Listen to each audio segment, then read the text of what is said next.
ঘরে তৈরি ভেজালমুক্ত স্বাস্থ্যকর খাবার কে না পছন্দ করে। ঈদের স্পেশাল পর্বে আজকে আমি তৈরি করছি হোমমেড লাচ্ছা সেমাই। আসসালামু আলাইকুম everyone, welcome back to my channel.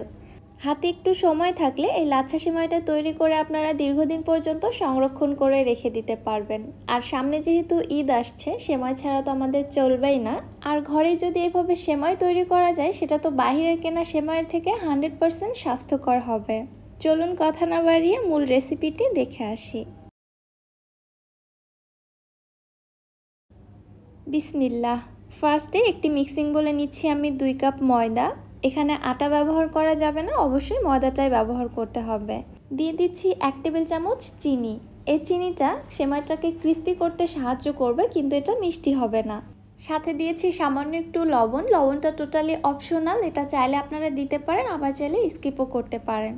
সব কিছু একটু মিশিয়ে নিয়ে এরপরে অল্প অল্প করে পানি অ্যাড করে দিয়ে আমি একটি শক্ত ডো তৈরি করে নিচ্ছি। নর্মাল রুটি পরোটার জন্য আমরা যেরকম ডো মেখে থাকি, তার থেকে এই ডোটা একটু শক্ত করে মেখে নেওয়ার চেষ্টা করতে হবে। আর পানিটা একবারে না দিয়ে এরকম অল্প অল্প করে অ্যাড করে দিয়ে ডোটা তৈরি করে নেওয়ার চেষ্টা করবেন। দেখতে পাচ্ছেন আমি এখানে ঠিক এরকম একটি ডো তৈরি করে নিয়েছি। খুব ভালোভাবে মুথে নেওয়ার পরে এবারে ডোটিকে আমি সমান 3 ভাগে ভাগ করে নিচ্ছি। আপনারা চাইলে সমান 4টি ভাগেও ডোটিকে ভাগ করে নিতে পারেন, এটা আপনাদের নিজেদের ইচ্ছে। কারণ ডো ছোট করলে সেমাইটা আকারে ছোট হবে, আর বড় করে কেটে নিলে সেমাইটা আকারে বড় হবে। এবারে ডোটিকে আমি খুব ভালোভাবে একটু মুথে সফট করে রেখে দিয়েছি, এতে করে পরবর্তীতে সেমাইটা তৈরি করতে অনেক বেশি সুবিধা হবে। ঢাকনা দিয়ে ঢেকে ডোগুলোকে রেস্টে রেখে দিচ্ছি 10 থেকে 15 মিনিটের জন্য। এবারে আমি আরেকটি মিশ্রণ তৈরি করে নিব। তার জন্য এখানে নিয়ে নিচ্ছি 1 কাপ তেল, সাথে নিয়ে নিচ্ছি হাফ কাপ ঘি। আপনারা এখানে ঘিয়ের পরিবর্তে বাটারও ব্যবহার করতে পারবেন, আবার চাইলে ডালডাও ব্যবহার করতে পারবেন। তবে ঘরে যখন স্বাস্থ্যসম্মতভাবে তৈরি করছি, ডালডাটা অ্যাভয়েড করাই বেটার। সাথে দিয়ে দিলাম 1/4 কাপ কর্নফ্লোর। এখানে কর্নফ্লোরটা ব্যবহার করতে হবে, আটা বা ময়দা কোনো কিছু ব্যবহার করা যাবে না।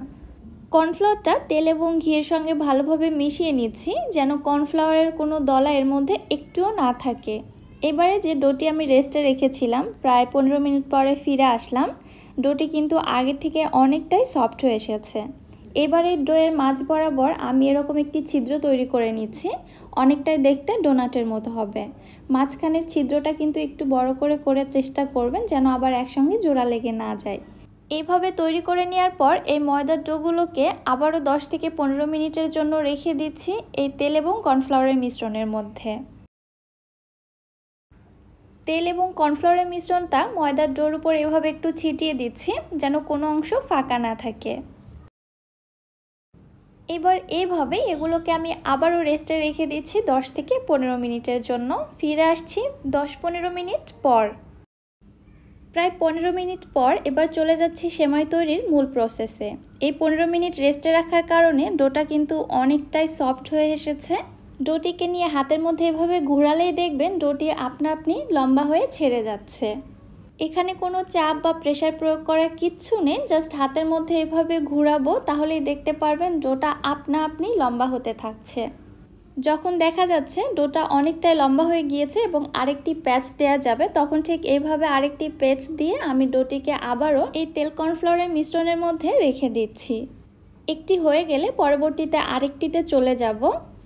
এটিও জাস্ট ওই একইভাবে হাতের মধ্যে শুধু এভাবে ঘোরাতেই থাকবো। আমি আবারও বলছি, এখানে কোনো চাপ বা প্রেসার প্রয়োগ করা যাবে না, তাহলেই কিন্তু নষ্ট হয়ে যাবে। হাতের মধ্যে শুধু এভাবে ঘোরাতে থাকবো, তাহলেই দেখবেন এই ডোটা আপনা আপনি লম্বা হতে থাকছে। এখানে কোনো প্রেসার প্রয়োগ করার কিচ্ছু নেই।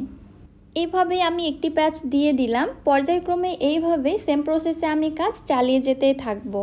যদি মনে হয় ডোটি আপনা আপনি ছেড়ে যাচ্ছে না বা লম্বা হচ্ছে না, তাহলে এই ময়দার ডোগুলোকে আবারও 10-15 মিনিটের জন্য তেলের মিশ্রণের মধ্যে ডুবিয়ে রাখবেন। তারপরে করবেন, দেখবেন আবারও ঠিক একই প্রসেসে খুব সুন্দরভাবে লম্বা হতে থাকছে।